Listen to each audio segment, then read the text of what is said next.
یاد رکھیں کسی کی بیٹی کی عزت برباد نہیں ہوگی، کسی کی بیٹی کی زندگی برباد نہیں ہوگی، کسی کی ہوس کا شکار نہیں بنے گی، کیونکہ ہم اپنی بچیوں کو تنگ کپڑے پہنا کے بھیجتے ہیں، سرخی لگا کے بھیجتے ہیں اور بغیر پردے کے بھیجتے ہیں، ان کے خد و خال نظر آ رہے ہوتے ہیں، وہ چھوٹی عورتیں نظر آ رہی ہوتی ہیں۔ ہم اپنے بچیوں کو دین سے دور کر کے ان کے شکار کے لیے ان کے قریب کر دیتے ہیں۔ السلام علیکم ورحمۃ اللہ وبرکاتہ۔ سامعین و ناظرین، آج کا موضوع بہت اہم ہے، مکمل ویڈیو دیکھیں تاکہ آپ کو فائدہ حاصل ہو۔ آج کا موضوع ہماری بیٹیوں، ہماری لڑکیوں، ہماری بچیوں کے لیے ہے کہ ہم ان کی پرورش کیسے کریں، کہ ایسے طریقے سے ان کی پرورش کریں کہ لوگوں کی ہوس کا شکار نہ بنیں اور ان کی عزت اور ان کی زندگی محفوظ رہے۔ یاد رکھیں یہ ویڈیو آپ کے لیے بہت اہم ہونے والی ہے،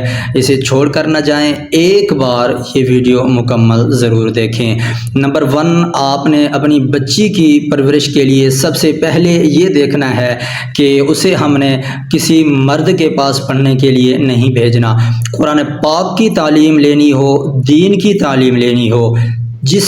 بھی دینی تعلیمی ادارے میں بھیجنا ہو، مرد کے پاس اپنی بچی کو نہ پڑھائیں، کسی قاری کے پاس، کسی امام کے پاس، کسی معلم کے پاس، کسی مدرس کے پاس، مرد کے پاس نہ پڑھائیں۔ اپنی بچی کو قاریہ، اپنی بچی کو استانی اور اپنی بچی کو ایک عالمہ عورت کے پاس پڑھائیں تاکہ آپ کی بچی محفوظ رہے۔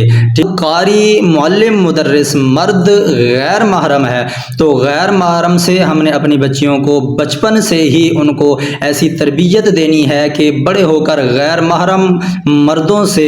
بچ کر پردہ کر کے اپنی عزت بھی بچائیں، اپنی جان بھی بچائیں۔ اور یاد رکھیں دوسری چیز یہ ہے کہ جب ہماری بچی بڑی لگنے لگے، اس کے خد و خال نظر آنے لگیں، تو انہیں کپڑے مکمل کشادہ پہنائیں، تنگ کپڑے نہ پہنائیں، انہیں سرخی پاؤڈر میک اپ کر کے تنگ کپڑے پہنا کے باہر نہ بھیجیں، دکان پر ہرگز نہ بھیجیں، مدرسہ میں جانے کے لیے بھی بغیر پردے کے نہ بھیجیں، تعلیم حاصل کرنے کے لیے بھی میک اپ کر کے بغیر پردے کے تنگ کپڑوں کے نہ بھیجیں، کیونکہ جب تنگ کپڑے پہن کے چھوٹی بچی تنگ کپڑے پہن کے میک اپ کر کے سرخی پاؤڈر لگا کے جب باہر نکلتی ہے تو وہ چھوٹی عورت محسوس ہوتی ہے۔ جس بچی کے خد و خال نظر آنے لگے، جو بچی صحت مند ہو، جو بچی تھوڑی بڑی لگنے لگے، تو وہ چھوٹی عورت محسوس ہوتی ہے۔ جب وہ سرخی لگا کر، جب وہ تنگ کپڑے پہن کر بغیر پردے کے جب وہ باہر نکلے گی تو لوگ اسے چھوٹی بچی نہیں سمجھیں گے، اسے چھوٹی عورت کی نظر سے دیکھیں گے اور لوگوں کی نظر میں ہوس ہوگی اور کسی کی ہوس کا وہ شکار بن سکتی ہے۔ تو یہ یاد رکھیں بچی جب بڑی لگنے لگے، اس کے خد و خال نظر آنے لگیں، تو اسے مکمل کشادہ کپڑے پہنا کر پردے میں مدرسہ کے لیے، تعلیم کے لیے پردہ میں بھیجیں۔ اور بہت ہی اہم اور ضروری چیز، خود جا کر چھوڑ کر آئیں، مدرسہ میں، استانی کے پاس، تعلیمی ادارے میں خود جا کر چھوڑ کر انٹر کرا کے آئیں، خود لے کے آئیں، یہ ڈیوٹی لازمی کریں۔ یاد رکھیں یہ میری بات بہت اہم ہے،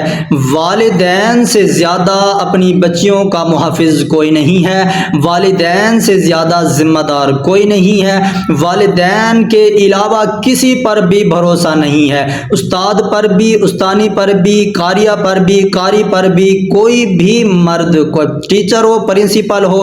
غیر کوئی بھی ہو، کسی پر بھی بھروسہ نہیں کرنا، یقین نہیں کرنا کہ وہ اپنی بچی کا، وہ آپ کی بچی کا محافظ بنے گا، کبھی نہیں۔ جب وہ ہوس کا شکار بن جاتی ہے لڑکی، جب عزت لوٹ لی جاتی ہے، جب وہ کسی کی پکڑ میں آ جاتی ہے، تو تب یہ سارے ایک سائیڈ پہ ہو جاتے ہیں، بچی کا ساتھ کوئی نہیں دیتا، سب کو اپنی اپنی لگ جاتی ہے، کوئی تعلیمی ادارے بچانے میں، کوئی اپنی عزت بچانے میں، تو کوئی کیا بچانے میں لگ جاتے ہیں۔ آپ کی بیٹی کی عزت کے محافظ صرف آپ ہیں، والدین کے علاوہ نہ رشتہ دار محافظ ہیں، نہ اہل محلہ محافظ ہیں، نہ تعلیمی اداروں کے محافظ ہیں۔ اپنی بچیوں کو خود چھوڑ چھوڑ کے آئیں، خود لے کے آئیں، یہ اپنے اوپر ڈیوٹی لازم کر لیں کہ ہم اپنی بچیوں کو خود چھوڑ کے آئیں گے، خود لے کے آئیں گے۔ یاد رکھیں اگرچہ گھر والے مرد اس کے محرم ہیں، بھائی باپ جو بھی گھر کے اس کے محرم ہیں، ان کے سامنے میں بھی مکمل کشادہ کپڑے پہنے، دوپٹہ کر کے رکھے، اپنے خد و خال کو چھپا کے رکھے، ہنسی مذاق نہ کرے۔ اور آپ پر، والدین پر یہ بہت بڑی ذمہ داری ہے کہ بچیوں کی تربیت ایسے طریقے سے کریں کہ جوانی میں جا کر ان کو پتہ ہو کہ ہم نے کس سے پردہ کرنا ہے، کون غیر محرم ہے، کون ہماری عزت کا محافظ ہے، کون محافظ نہیں ہے۔ بلکہ میں تو یہ کہوں گا کہ اس کے بھائی کو بھی اس کے ساتھ نہ سلائیں، جب بچے بڑے لگنے لگیں تو ان کو ایک ہی کمرے میں بھی نہ سلائیں۔ کوشش کریں بھائی کو اپنی بہن کے کمرے میں بغیر اجازت جانے سے بھی منع کر دیں، سختی سے، کہ بغیر اجازت اپنی بہن کے کمرے میں نہ جائے، اس سے ہنسی مذاق نہ کرے، اس کے کمرے میں نہ سوئے، اس کے کپڑوں کو نہ چھیڑے، اس کے بدن کو گدگدی کر کے یا جیسے بھی ہنسی مذاق کر کے نہ چھیڑے۔ حالات ایسے بےہودہ اور ایسے پیچیدہ ہو چکے ہیں کہ گھر میں ہی تربیت، گھر میں ہی احتیاط اور گھر میں ہی تربیت ایسی کریں کہ باہر جا کر وہ محفوظ رہیں۔ یہ میری اہم باتیں تھی تاکہ آپ کی، میری، ہم سب کی بچیاں محفوظ رہیں۔ تو یہ ہم اپنی بیٹی، اپنی لڑکی، اپنی عزت کو ہم نے محفوظ کرنا ہے۔ ایک مثال بنی ہوئی ہے، لوگ کہتے ہیں راستے پر جا رہے ہوں تو لوگ کہتے ہیں کہ اپنے آپ کو آپ بچاؤ، دوسروں پر بھروسہ نہ کرو کہ یہ بس والا، یہ رکشے والا، یہ گاڑی والا تمہیں بچائے گا، نہیں، وہ خود کو بچائے گا، تم خود کو بچاؤ۔ یہی ہے کہ ہم اپنے گھر کی گاڑی جو ہے نا خود چلائیں گے، خود بچائیں گے، خود اس کے محافظ بنیں گے۔ ہمارے گھر کی گاڑی کا کوئی اور محافظ نہیں ہے، کوئی اور آ کے اس کی حفاظت نہیں کرے گا، کوئی نہیں بچائے گا۔